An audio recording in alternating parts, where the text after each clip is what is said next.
आगे बात करेंगे मायावती के शक्ति प्रदर्शन की। 27 के विधानसभा चुनाव से पहले बहुजन समाज पार्टी भी अपनी ताकत आजमाइश में लगी गई है और इसी को लेकर कल लखनऊ में बड़ी रैली का आयोजन किया जा रहा है। बीएसपी को उम्मीद है कि इस रैली में 5 लाख लोग शामिल होंगे और वो फिर से सूबे में अपनी धमक दिखा पाएंगे। काशीराम परिनिर्वाण दिवस के मौके पर मायावती लखनऊ में बड़ी रैली का आयोजन कर रही हैं। शक्ति प्रदर्शन को लेकर काशीराम स्मारक स्थल पूरी तरह से तैयार है। विधानसभा चुनाव को लेकर मायावती इस रैली के जरिए अपनी ताकत दिखाने की कोशिश में लगी हैं। पहली बार मायावती मंच पर करीब 3 घंटे मौजूद रहेंगी। रैली में 5 लाख कार्यकर्ताओं को लाने का टारगेट रखा गया है। आप तस्वीर सकते हैं कि लखनऊ के इको गार्डन में इस रैली को लेकर पूरी तैयारियां कर ली गई हैं। एक बड़ा सा मंच लगाया गया है। माना जा रहा है कि कल बसपा सुप्रीमो मायावती करीब 3 घंटे तक मंच पर मौजूद रहेंगी। इस दौरान उनके साथ उनके दोनों भतीजे भी मंच पर रहेंगे।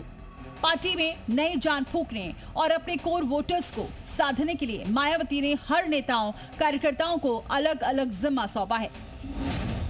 भीड़ जुटाने के लिए यूपी को 3 हिस्सों में बांटा गया है। एक परिधि 100 से 150 किलोमीटर तय की गई है, जहां से बाइक, कार, जीप से लोग लाए जाएंगे। दूसरी परिधि 250 किलोमीटर की तय की गई है, जहां से लोगों को बस से लाने को कहा गया है।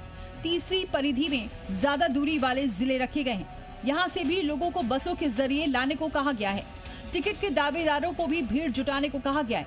सभी कोऑर्डिनेटर, जिला अध्यक्षकों को भी जिम्मा दिया गया है।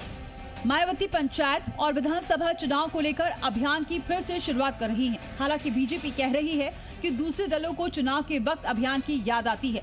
बीजेपी का अभियान रोजाना चलता रहता है। इस तरह से रैली अगर बहुजन समाज पार्टी कर रही है तो स्वाभाविक है, चुनाव नजदीक आ रहा है। हर पार्टियां सक्रियता बढ़ाती हैं, रैली, सम्मेलन, सभा, सेमिनार करती हैं।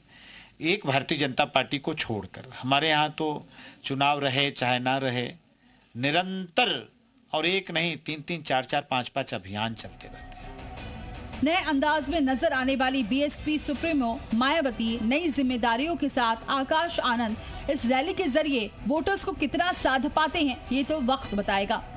लखनऊ से जी मीडिया के लिए विशाल रघुवंशी की रिपोर्ट।